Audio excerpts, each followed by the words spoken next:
ग्रंथराज श्रीमद् भगवद गीता था रूप अध्याय 4। अध्याय का नाम है दिव्य ज्ञान। श्लोक संख्या 40। मेरे पीछे बोलिए। अज्ञश्च श्रद्धानश्च संशयात्मा विनश्यति नायं लोकोऽस्ति न परो न सुखम संशयात्मनः। इस श्लोक को समझेंगे। भगवान कह रहे हैं अज्ञश्च श्रद्धानश्च संशयात्मा विनश्यति। विनश्यति का मतलब है नष्ट हो जाता है। सबसे पहले भगवान कह रहे हैं अज्ञा विनश्यति। अज्ञानी नष्ट हो जाता है। अज्ञानी व्यक्ति विनष्ट हो जाता है। जिसने ज्ञान नहीं प्राप्त किया उसका जीवन नष्ट हो गया, व्यर्थ हो गया। ये ज्ञानी हमारे साथ जाता है और कुछ नहीं जाएगा साथ। धन संपत्ति कुछ भी साथ में नहीं जाएगा। ये ज्ञान ही साथ में जाता है। तो सबसे पहली बात भगवान बता रहे हैं अज्ञानी विनष्ट हो जाता है।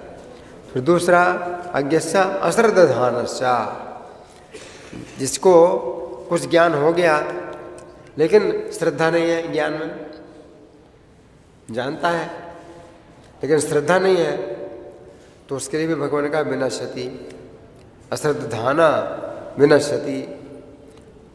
ज्ञान उसको कुछ हुआ लेकिन श्रद्धा नहीं है तो नष्ट हो जाता है। फिर तीसरा संशयात्मा विनश्यति। संशयात्मा नष्ट हो जाता है, जिसको ज्ञान भी है और कुछ श्रद्धा भी है लेकिन कुछ संशय बना हुआ है। श्रद्धा भी है और कुछ संशय भी है, तो वो बीच में लटका है। वो बीच में लटका है, इधर जाऊं या उधर जाऊं।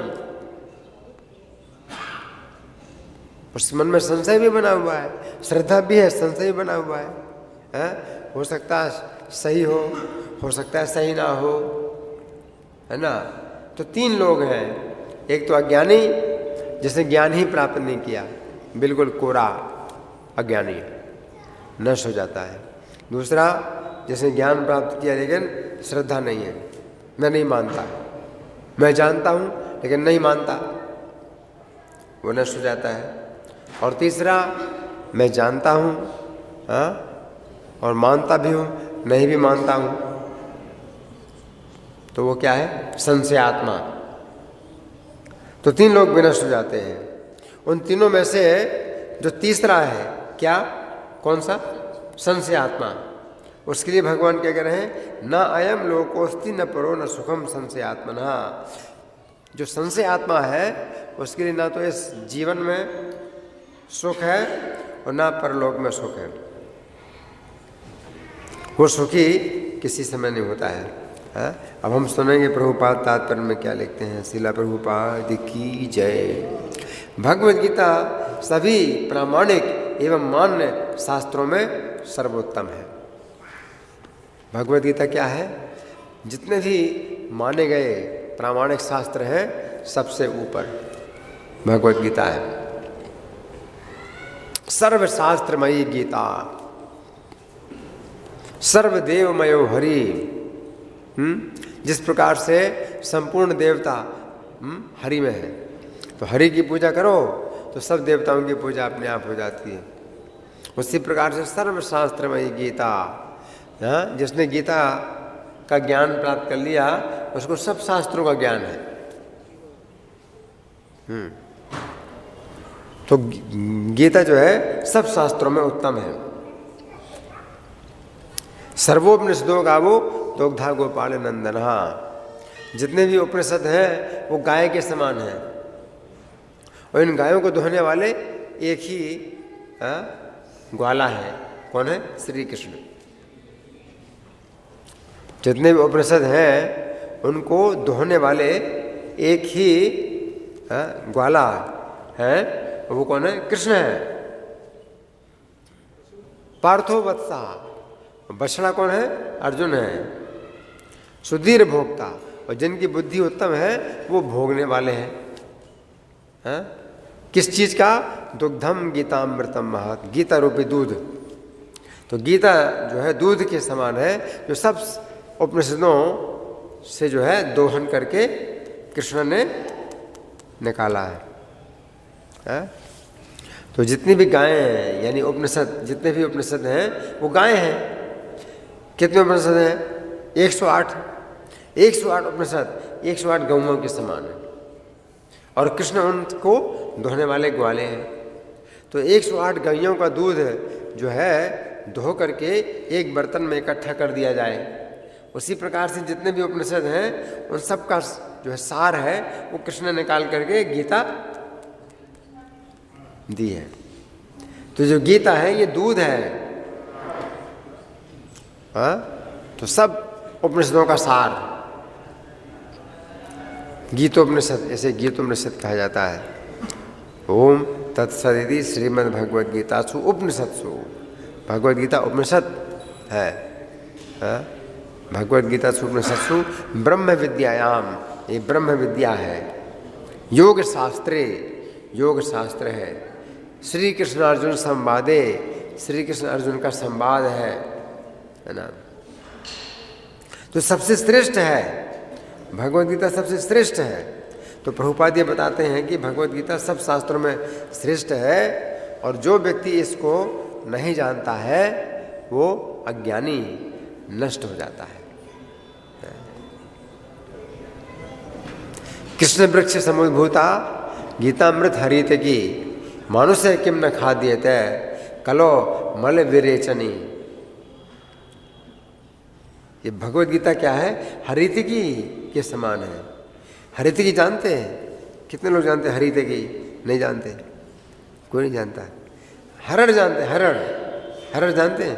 हरितकी उसी को बोलते हैं, हरड़। हरड़ खाने से क्या होता है? जितना पेट का मल है वो बाहर निकल जाता है, पेट साफ हो जाता है हरड़ से, है ना। तो भगवद गीता क्या है? ये हरड़ के समान है, हरड़ है। और ये कौन से वृक्ष से उत्पन्न हुआ? हरड़ कृष्ण वृक्ष है। श्री कृष्ण रूपी वृक्ष से ये हरड़, हरित की ये जो है उत्पन्न हुई भगवद गीता। मानुष है किम न खाद्यते, मनुष्य लोग क्यों नहीं इसको खाएं? ये भगवद गीता रूपी हरित की मनुष्य लोग क्यों नहीं खाते? अगर मनुष्य का शरीर मिला है तो क्यों नहीं खाते इस भगवद गीता रूपी हरितकी को? मनुष्य किम न खा देते कलो मल विरेचनी, कलयुग का जितना मल है वो सब निकल जाए बाहर। शरीर के अंदर कलयुग का मल बहुत भरा हुआ है। कलयुग इतना दूषित है कि आँखों से देखने पर ही जो है बड़े खराब दृश्य दिखाई पड़ते हैं, सांप के सब जो है अंदर जाते हैं। भोजन के रूप में भी बड़ा दोष जाता है, पाप जाता है हमारे शरीर के अंदर। दृष्टि के द्वारा भी देखते हैं, बड़े गंदे दृश्य दिखाई पड़ते हैं, तो वो भी सब दोष हमारे अंदर जाते हैं। और भगवद गीता भी जो है अगर हम पढ़ेंगे सुनेंगे तो अंदर जाएगी, तो वो हरित के अंदर जाएगी, तो जितने दोष हैं सबको बाहर निकाल देगी। मल के रूप में सब जो है बाहर निकाल। हरित की जो है आप खाएं। श्री चैतन्य भी अपना भोजन के बाद मुख शुद्धि के लिए हरिती खाते थे। हरिती का छोटा सा टुकड़ा जो है वो अपने सेवक को कहते थे, जाओ किसी घर से मांग के लाओ हरिती की, मैंने भोजन किया है, मुख शुद्धि के लिए हरिती की मांग के लाओ। तो हरिती खाएं तो मुंह शुद्ध हो जाता है, और अगर नियमित रूप से खाएं तो पेट भी शुद्ध रहेगा। मल जो है रहेगा नहीं पेट में, और पेट में अगर मल रहता है, मल साफ नहीं होता है, तो क्या होता है? बीमारियां हों। तो कई तरह की बीमारियां होती हैं, मल अगर पेट में भरा रहता है, साफ नहीं होता। और हरित की जो है पेट से मल को निकाल देती है। तो भगवद गीता जो है वो हरित की है, जो कि आपके अंदर जितने मल भरे हुए हैं कलयुग के, कलयुग दोष का भंडार है। कलेर दोष निधे राजन, दोषों का भंडार है। तो यहाँ प्रभुपाद यह लिख रहे हैं तात्पर्य में कि भगवद गीता सभी प्रामाणिक एवं मान्य शास्त्रों में सर्वोत्तम है। जबकि भगवद गीता छोटा सा ग्रंथ है, भगवद गीता बहुत छोटा सा ग्रंथ है, केवल 700 श्लोक हैं। भगवद गीता में केवल 700 श्लोक हैं, तो बहुत छोटा ग्रंथ है ना। अगर पाठ किया जाए तो 1 घंटे में पूरी गीता का पाठ किया जा सकता है। इतना छोटा ग्रंथ है, लेकिन इसमें सब शास्त्रों का निचोड़ है, सब शास्त्रों का निचोड़ है। आगे प्रभुपाद लिखते हैं, जो लोग पशु तुल्य हैं उनमें ना तो प्रामाणिक शास्त्रों के प्रति कोई श्रद्धा है और ना उनका ज्ञान होता है। तो ये जीवन क्या हो गया? पशु की तरह हो गया। ना तो ज्ञान हासिल किया और ना श्रद्धा प्राप्त की। तो ये मनुष्य जीवन फिर क्या हो गया? शरीर तो मनुष्य का और जीवन है पशु का। पशु के जीवन में चार प्रकार के कार्य होते हैं: खाना, सोना, भोग करना, सुरक्षा करना। अगर भगवद गीता नहीं पढ़ते हैं, सुनते हैं, तो पशु का जीवन है खाना, सोना, भोग करना, सुरक्षा करना, है ना। तो प्रभुपाद लिखते हैं, उनमें ना तो जो लोग पशु तुल्य हैं उनमें ना तो प्रामाणिक शास्त्रों के प्रति कोई श्रद्धा है और ना उनका ज्ञान होता है। और कुछ लोगों को यद्यपि उसका ज्ञान होता है और उनमें से वे उदाहरण देते रहते हैं, किंतु उनमें वास्तविक विश्वास नहीं करते। मतलब कुछ लोग ऐसे हैं जो ज्ञान तो देंगे, दूसरों को सिखाएंगे, लेकिन खुद नहीं सीखते, खुद उनको श्रद्धा नहीं इसमें।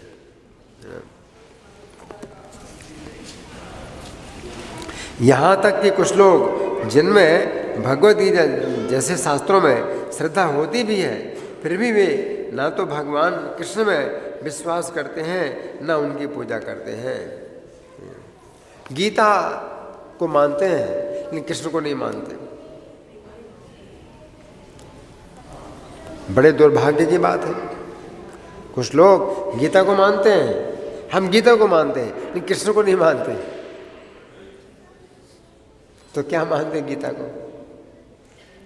है गीता का प्रत्येक श्लोक जो है कृष्ण के द्वारा बोला गया है, और कृष्ण कहते हैं कि मुझसे श्रेष्ठ कुछ भी नहीं है, मुझसे ऊपर कुछ भी नहीं है। बंद करा दो।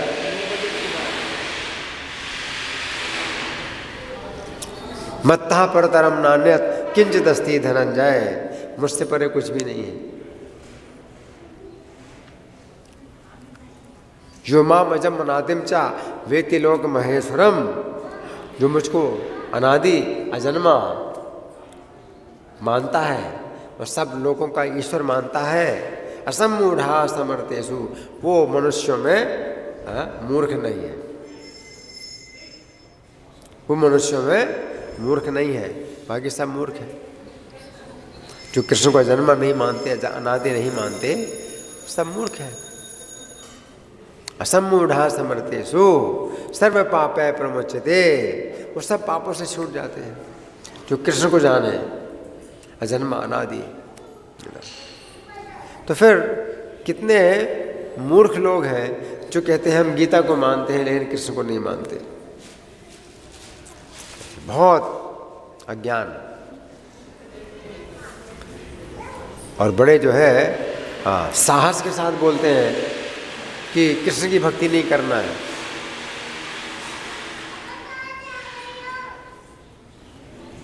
तो कृष्ण की भक्ति का विरोध करते हैं और गीता को जो है मानते हैं, गीता को मानते हैं और कृष्ण की भक्ति का विरोध करते हैं। जबकि कृष्ण क्या कहते हैं? योगी नाम अपि सर्वेषां मद्गतेन अंतरात्मना श्रद्धावान भजते यो माम समय युक्त तमो मतः। क्योंकि श्रद्धावान मेरा भजन करता है वो मुझको सबसे ज़्यादा बड़ा योगी है, सबसे बड़ा योगी है। तो ये जो है बहुत बड़ा दुर्भाग्य है। आगे प्रभुपाद लिखते हैं, ऐसे लोगों को कृष्ण भावनामृत का कोई ज्ञान नहीं होता, वे नीचे गिरते हैं। उपरोक्त सभी कोटि के व्यक्तियों में जो श्रद्धालु नहीं है और सदैव संशयग्रस्त रहते हैं, वे तनिक भी उन्नति नहीं कर पाते हैं, है ना। तो संशय अगर है तो संशय को दूर करो। संशय को दूर करने की विधि है। जैसे अर्जुन ने अपना संशय कृष्ण के सामने रखा, एतन्मे संशयम कृष्ण छेतुमर्हस्य शेषतः, कि हे कृष्ण ये मेरा संशय है और आप इसका छेदन करने में पूरी तरह समर्थ हैं। तो ये श्रद्धा कहलाती है। संशय भी है अर्जुन के अंदर, लेकिन श्रद्धा है पूरी तरह से कि कृष्ण मेरे संशय को दूर कर सकते हैं। तो तन्यः संशयस्यास्य छेता न है प्रपद्यते, आपके अतिरिक्त और कोई दूसरा मेरे संशय को दूर करने वाला नहीं है। तो अर्जुन के अंदर ये विश्वास है, संशय मेरे अंदर है, कृष्ण के ज्ञान में कोई कमी नहीं है, संशय मेरे अंदर है, मेरे समझने में कमी है, संशय मेरे अंदर है, कृष्ण के ज्ञान में कोई कमी नहीं है। तो प्रश्न पूछें तो इस भावना से पूछें कि मेरे प्रश्न का उत्तर आप दे सकते हैं और आप कृपा करके मेरे प्रश्न का उत्तर दीजिए। इस तरह से नहीं प्रश्न पूछना कि श्रद्धा ही नहीं है बिल्कुल, हाँ, और प्रश्न पूछें हम और इस तरह से पूछें कि आप मेरे प्रश्न का उत्तर दे ही नहीं सकते, है ना। तो तरीका नहीं है प्रश्न पूछने का। प्रश्न पूछने का तरीका क्या है? आपके अंदर श्रद्धा होनी चाहिए कि प्रश्न आपका है और इसका उत्तर है, और आप जो है उसका उत्तर पाना चाहते हैं, तो प्रभु जी कृपा करके मेरे प्रश्न का उत्तर दीजिए। आप उत्तर जानते हैं, प्रश्न मेरा है तो मेरे प्रश्न का उत्तर दीजिए। लेकिन ये तरीका नहीं होता है कि मैं प्रश्न करूंगा तो आप प्रश्न का उत्तर ही नहीं दे सकते। क्या उत्तर दोगे मेरे प्रश्न का? और चैलेंजिंग तरीके से आप प्रश्न पूछते हैं, चैलेंज करते हुए चुनौती देते हैं, प्रश्न पूछते हैं, चुनौती के भाव से प्रश्न पूछते हैं, तो गलत है।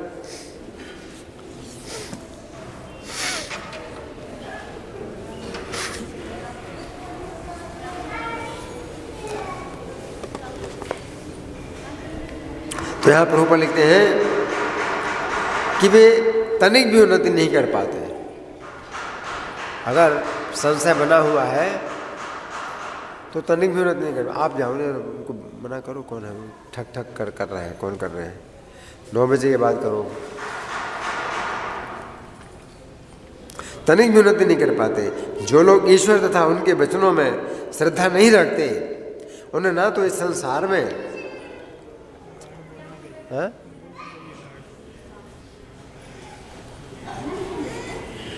जो लोग ईश्वर तथा उनके वचनों में श्रद्धा नहीं रखते, उन्हें ना तो इस संसार में और ना भावी लोक में कुछ हाथ लगता है। तो बहुत बड़ा दंड है कि आपके अंदर श्रद्धा नहीं है। किसमें श्रद्धा नहीं है?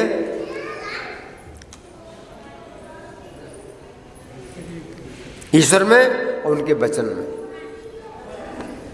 ईश्वर में श्रद्धा नहीं है, कोई ईश्वर नहीं है, कौन ईश्वर है पता नहीं, ईश्वर है या नहीं है, हमें तो बड़ा संदेह हो रहा है ईश्वर है कि नहीं। कृष्ण ईश्वर है या नहीं है, बड़ा संदेह हो रहा है। कृष्ण गीता में जो बातें कही हैं पता नहीं सही है या सही नहीं है। तो जिनके अंदर इस प्रकार का भाव रहता है तो उनके लिए क्या प्रभुपाद लिखते हैं कि न तो इस संसार में और न भावी लोक में कुछ हाथ लगता है। इस संसार में भी कुछ नहीं मिलेगा, अगले लोक में कुछ मिले तो अगले लोक में कुछ नहीं मिलेगा।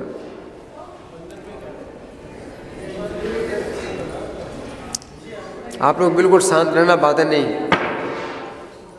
आपस में बिल्कुल बातें नहीं, बिल्कुल शांत रहिए। दर्शन कर सकते हैं शांतिपूर्वक, ये बिल्कुल शोर नहीं। तो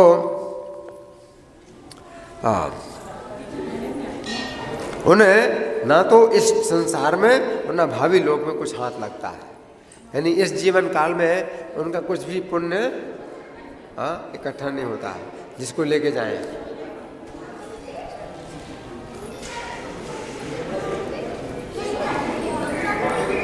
हम कुछ जो है चाहते हैं कि भाई अपने साथ जाए, कुछ लेकर के जाएं, लेकिन कुछ नहीं मिलता। अपने साथ हम कुछ नहीं लेके जा सकते। अगर ईश्वर में, उनके वचनों में श्रद्धा नहीं है तो हमारे साथ कुछ भी धन संपत्ति नहीं रहेगी, सब निकल जाएगा। हमारे सब पुण्य समाप्त हो जाते हैं, है ना। तो इस लोक में कुछ नहीं मिलता, परलोक में कुछ नहीं मिलता, इस जीवन में कुछ नहीं मिलता, अगले जीवन में कुछ नहीं मिलता।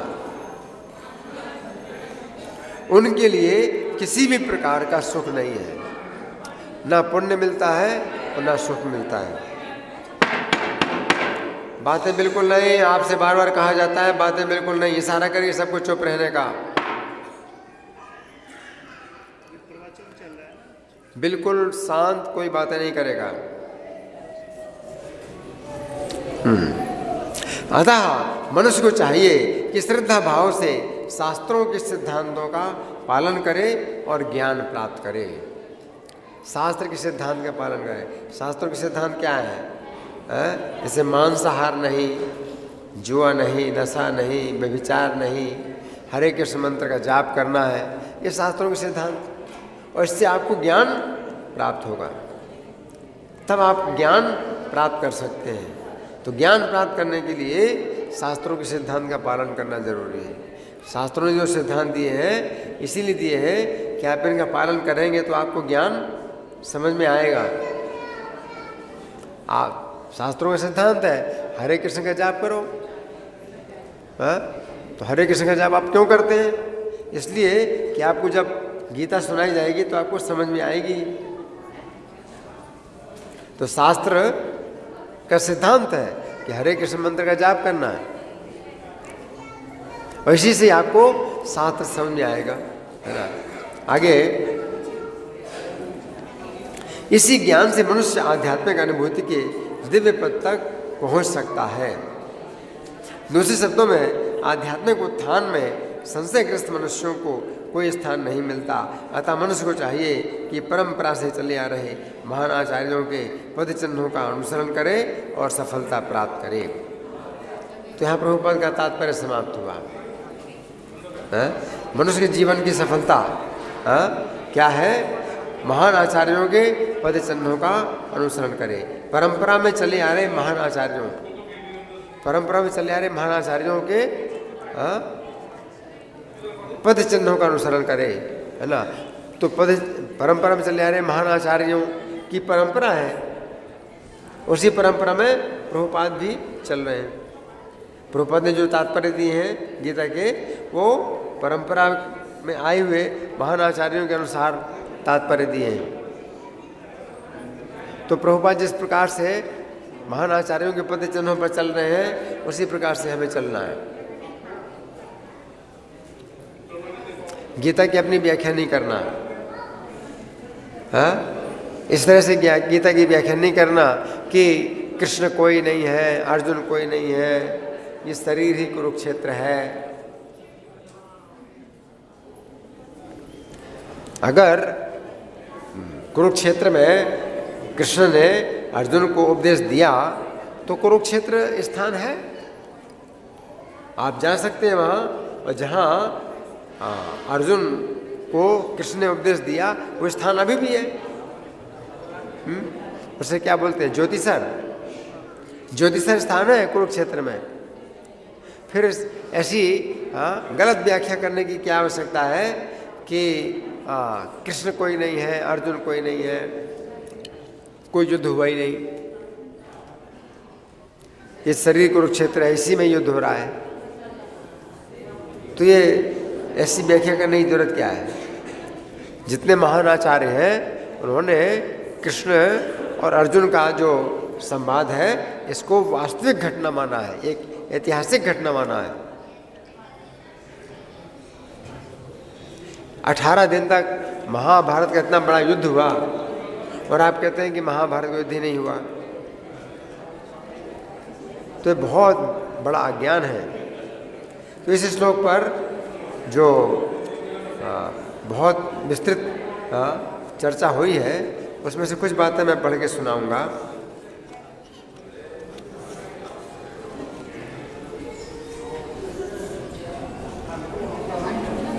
हमें समझना चाहिए कि अज्ञानी व्यक्ति वो है जो मनुष्य के जीवन के लक्ष्य को ना तो जानता है और ना ही जानना चाहता है। ऐसा व्यक्ति पशु के समान जीवन व्यतीत करता है। आजकल की शिक्षा भी मनुष्य को पशु बना रही है। यदि भौतिक दृष्टि से देखा जाए तो हम देखते हैं कि आजकल की शिक्षा में बहुत उन्नति हो रही है। विज्ञान के क्षेत्र में नई नई खोजें हो रही हैं। इसके फलस्वरूप तकनीकी क्षेत्र में कंप्यूटर और मोबाइल जैसे उपकरण बन रहे हैं जिनके द्वारा हम अत्यंत आश्चर्यजनक कार्य कर सकते हैं। परंतु यदि हम गीता की दृष्टि से देखें तो विज्ञान की ये संपूर्ण उपलब्धियां अज्ञान के अतिरिक्त कुछ भी नहीं है। गीता में सर्वप्रथम इस बात की स्थापना हुई है कि शरीर नश्वर है, परंतु शरीर के अंदर जो जीवात्मा है वो नष्ट नहीं होता है, बल्कि शरीर के नष्ट होने पर वो अन्य शरीर प्राप्त करता है। तो आज की शिक्षा में क्या है? आज की शिक्षा में जीवात्मा को मानते ही नहीं। आज की शिक्षा में क्या बताते हैं कि जीवात्मा नाम की कोई चीज ही नहीं है और मनुष्य के शरीर में ये जो चेतना आती है ये केवल रसायनों से आती है। मृत्यु को वो क्या मानते हैं? मृत्यु को ये मानते हैं कि वो रसायन में से वो चेतना निकल गई, कुछ रसायन की कमी हो गई और चेतना खत्म हो गई, यही मृत्यु है। तो प्रभुपाद ने कहा कि अगर रसायन की कमी से चेतना समाप्त हो गई तो रसायन डाल करके चेतना उत्पन्न करो। जितने केमिकल हैं शरीर में उनका आपको ज्ञान है, तो कोई केमिकल अगर कम हो गया है जिससे कि चेतना समाप्त हो गई है तो केमिकल डाल करके चेतना पैदा करो, तो उनके पास कोई उत्तर नहीं। तो ये अज्ञान है। मृत्यु क्या होती है? गीता में भगवान ने कहा कि मृत्यु क्या होती है? जब जीव आत्मा शरीर से निकल जाता है तो शरीर मर जाता है। तो जीवात्मा की मृत्यु नहीं होती है। जीवात्मा जब शरीर में आता है तो वो शरीर का जन्म होता है, और जीवात्मा जब शरीर से निकल जाता है तो शरीर की मृत्यु होती है। जीवात्मा का ना तो जन्म होता है ना मरण होता है। तो ये ज्ञान है शास्त्र का। ये जो नहीं मानते हैं, जो नहीं जानते हैं, अज्ञानी है। इस आधारभूत ज्ञान के ऊपर गीता में अनेक प्रकार की ज्ञान की बातें हैं जिनके द्वारा हम क्रमशः श्री कृष्ण की शरण लेते हैं।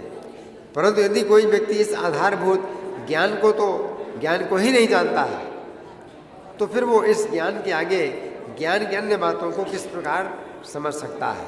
इस प्रकार हम कह सकते हैं कि आधुनिक शिक्षा में जितने लोग शिक्षित हो रहे हैं वे सभी पशुओं के समान अज्ञानी बन रहे हैं। ऐसे लोग कुछ भी नहीं सोचते हैं किस जीवन के बाद अगला जीवन है तथा उन्हें अगला जीवन किस प्रकार का मिलने वाला है।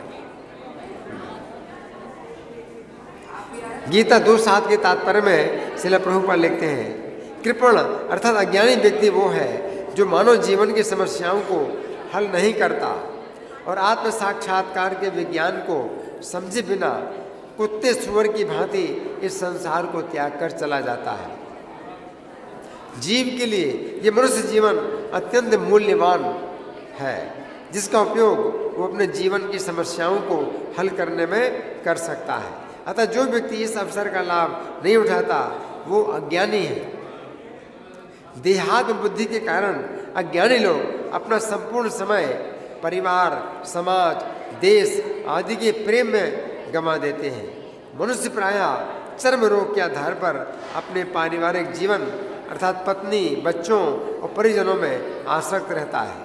अज्ञानी व्यक्ति ये सोचता है कि वो अपने परिवार को मृत्यु से बचा सकता है, अथवा वो यही सोचता है कि उसका परिवार या समाज उसे मृत्यु से बचा सकता है। ऐसी पारिवारिक आसक्ति निम्न पशुओं में भी पाई जाती है, क्योंकि वे भी बच्चों की देखभाल करते हैं। मूढ़ अर्थात अज्ञानी व्यक्ति वे हैं जो कठिन श्रम करने वाले भारवाही पशुओं की भांति निपट मूर्ख होते हैं। वे अपने परिश्रम का लाभ स्वयं उठाना चाहते हैं, अतः वे भगवान को उसे अर्पित करना नहीं चाहते हैं। भारवाही पशु का उपयुक्त उदाहरण गधा है। इस पशु से उसका स्वामी बहुत काम लेता है। गधा ये नहीं जानता कि दिन रात वो किसके लिए काम करता है। वो घास से पेट भरकर संतुष्ट रहता है। अपने स्वामी से मार खाने के भय से केवल कुछ घंटे सोता है और गधी से बार बार लात खाने के भय के बावजूद भी अपने काम तृप्ति पूरी करता है। कभी कभी गधा कविता करता है और अपना ज्ञान दिखाता है, किंतु उसके रेंकने से लोगों की शांति भंग होती है। ऐसी दशा उन कर्मियों की है जो ये नहीं जानते कि वे किसके लिए कर्म कर रहे हैं।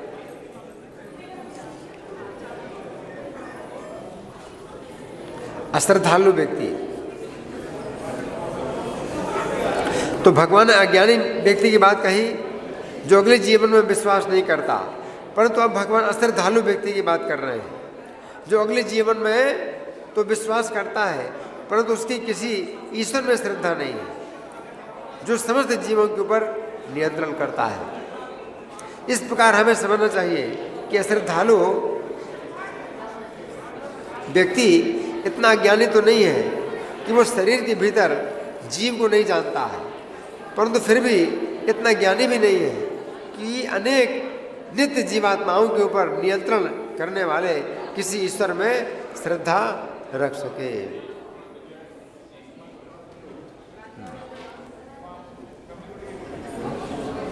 वेदों में तथा उपनिषदों में कहा गया है कि जो श्री भगवान असंख्य जीवों के कर्म और कर्म फल के अनुसार उनकी अपनी अपनी परिस्थितियों में पालक हैं, वही भगवान परमात्मा के रूप में प्रत्येक जीव के हृदय में वास कर रहे हैं। अश्रद्धालु व्यक्ति कहता है कि कोई भी जीवात्मा ईश्वर बन सकता है। अश्रद्धालु का ये लक्षण है। चूंकि अश्रद्धालु व्यक्ति किसी ईश्वर को नहीं मानता है, अतः ऐसा व्यक्ति फिर ये भी सोचने लगता है कि कोई भी जीव ईश्वर का पद प्राप्त कर सकता है। ऐसा व्यक्ति सोचता है कि जिस प्रकार यदि बीज का सावधानी पूर्वक सिंचन किया जाए तो एक दिन वो बीज विशाल वट वृक्ष का रूप धारण कर लेता है, उसी प्रकार यदि कोई जीवात्मा आत्मसंयम तथा तपस्या का अभ्यास करे तो पूरी संभावना है कि वो एक दिन ईश्वर का पद प्राप्त कर लेगा। ये अश्रद्धालु का जो सिद्धांत है वो बड़ा अच्छा लगता है सुनने में। अश्रद्धालु क्या कहता है कि बीज का अगर सावधानी पूर्वक सिंचन किया जाए तो एक दिन क्या हो जाएगा, विशाल बरगद का पेड़ बन जाएगा। तो बीज ही बन जाता है विशाल बरगद का पेड़। उसी प्रकार यदि जीव आत्मसंयम और तपस्या का अभ्यास करे तो ईश्वर बन जाएगा। परंतु इस प्रकार का विचार अत्यंत अज्ञान से भरा हुआ है। हमें समझना चाहिए कि जीवात्मा ईश्वर का शाश्वत अंश है, अतः जीवात्मा में बीज के समान परिवर्तन नहीं हो सकते। शाश्वत अंश होने का अर्थ है कि जीव ईश्वर का अंश सदा था, इस समय है तथा भविष्य में भी सदा रहेगा। बीज के विषय में तो ऐसा नहीं कहा जा सकता। बीज तो भौतिक शरीर की भांति परिवर्तनशील है। इस प्रकार हमें समझना चाहिए कि जीवात्मा की तुलना कभी भी बीज के साथ नहीं की जा सकती है। संशयात्मा व्यक्ति, भगवान संशयात्मा व्यक्ति की बात कर रहे हैं। इसके पूर्व भगवान ने अज्ञानी और श्रद्धालु व्यक्तियों की बात कही। हमें समझना चाहिए कि संशयात्मा व्यक्ति अज्ञानी नहीं होता है, अर्थात वो अज्ञानी की तरह शरीर में अपनी पहचान नहीं करता है, बल्कि वो जानता है कि जीवात्मा शरीर से अलग और नित्य है। इसके अतिरिक्त हमें ये भी समझना चाहिए कि संशयात्मा व्यक्ति अश्रद्धालु भी नहीं होता, अर्थात वो अश्रद्धालु की तरह ये नहीं सोचता है कि कोई ईश्वर नहीं है, बल्कि उसकी श्रद्धा ईश्वर में होती है। वो स्वीकार करता है कि कोई ईश्वर है जो सर्वत्र व्याप्त है तथा उस ईश्वर का नियंत्रण सभी के ऊपर है, परंतु उसके मन में जो संशय रहता है वो इस प्रकार है, क्या ईश्वर साकार है?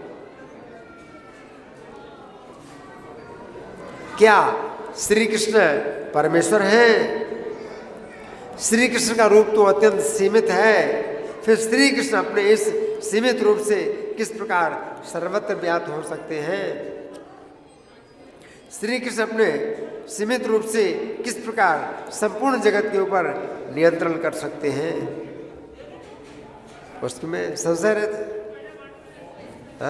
कृष्ण का शरीर तो सीमित है, तो असीमित जगत में उनका कैसे नियंत्रण होता है? इस श्लोक के तात्पर्य में श्रील प्रभुपाद लिखते हैं, यहाँ तक कि कुछ लोग ऐसे हैं कि उनमें भगवत गीता जैसे शास्त्रों में श्रद्धा होती भी है, फिर भी वे ना तो भगवान कृष्ण में विश्वास करते हैं और ना उनकी पूजा करते हैं। ऐसे लोगों को कृष्ण भावनामृत का कोई ज्ञान नहीं होता। जैसे भारत के राष्ट्रपति थे डॉक्टर राधा कृष्णन, तो गीता के बड़े विद्वान, लेकिन कृष्ण के भक्त नहीं थे, कृष्ण की पूजा नहीं करते थे। तो जहां कृष्ण कहते हैं कि मेरी शरण में आओ, तो डॉक्टर राधा कृष्णन ने लिखा है कि हमें कृष्ण की शरण नहीं लेना है, कृष्ण के अंदर जो अजन्मा तत्व है उसकी शरण लेनी है। तो कृष्ण को अजन्मा नहीं मानते हैं, कृष्ण के अंदर अजन्मा जो तत्व है उसकी शरण लेनी है। तो कृष्ण के अंदर और बाहर कोई अंतर ही नहीं है। कृष्ण अंदर से जो है वही बाहर से है ना। तो इतना उनको ज्ञान नहीं है।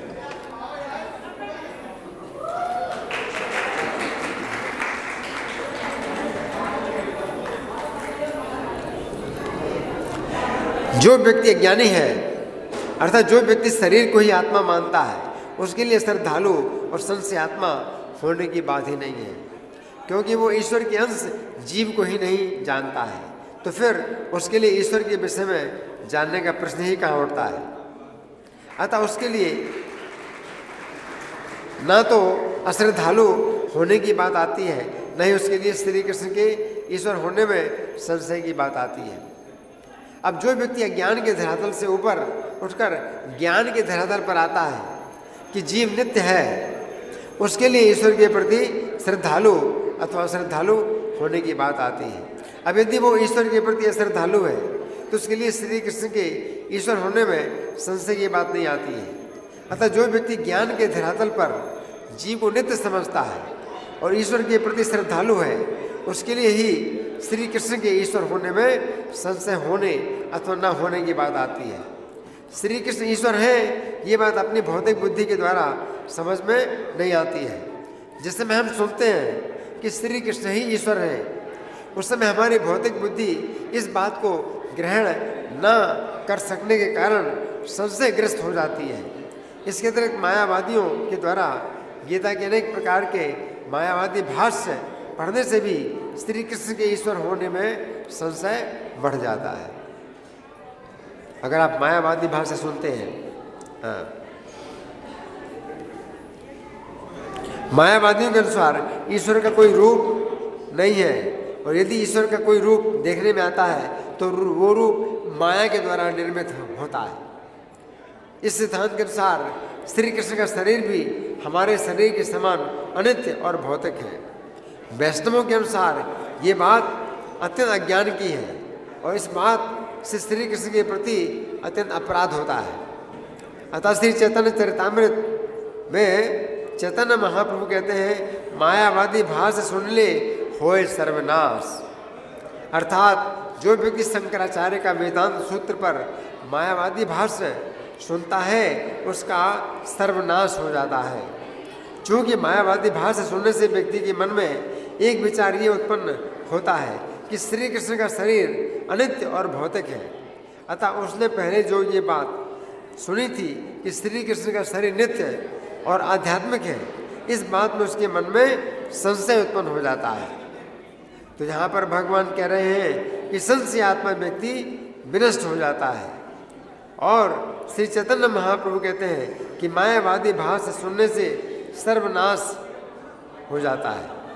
ये दोनों बातें एक ही हैं, क्योंकि मायावादी भाष्य सुनने से व्यक्ति श्री कृष्ण के ईश्वर होने के विषय में संशयात्मा हो जाता है। इस प्रकार से काफ़ी इसमें व्याख्या लिखी है। अब आप लोगों की ओर से कोई प्रश्न है या कोई चर्चा, या मैं प्रश्न करूं? मैं प्रश्न करूं?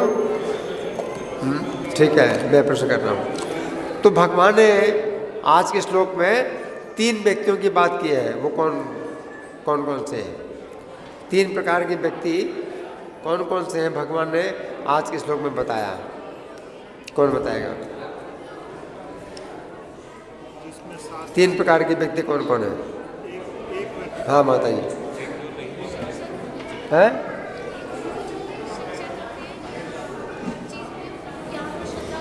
थोड़ा जोर से बोलो। हाँ, एक तो अज्ञानी है। श्रद्धा, जानते हैं लेकिन मानते नहीं है, श्रद्धा नहीं होती। संशय करते हैं। हाँ, ये 3 प्रकार के लोग हैं। और 3 प्रकार के लोग क्या होते हैं? भगवान ने कहा क्या होते हैं? विनष्ट हो जाते हैं। ये 3 प्रकार के लोग विनष्ट हो जाते हैं। इन 3 प्रकार के लोगों में से तीसरे प्रकार का व्यक्ति ज़्यादा दुर्भाग्यशाली है। कौन? संशयात्मा दुर्भाग्यशाली है ना। तो जिनको ज्ञान नहीं है तो वे अगला जीवन ही नहीं मानते हैं, अगला जीवन को नहीं जानते। अगला जीवन है पशु की तरह, क्या सोचते हैं कि इस जीवन के बाद सब समाप्त हो जाता है, मृत्यु के साथ सब कुछ समाप्त हो जाता है। अज्ञानी है, उनका जीवन पशु की तरह है। लेकिन इसके आगे जो ये जानते हैं अगला जीवन है, अगला जीवन मानते हैं ना, लेकिन किसी ईश्वर को नहीं मानते कि कोई ईश्वर है, किसी का नियंत्रण है ना, अश्रद्धालु है।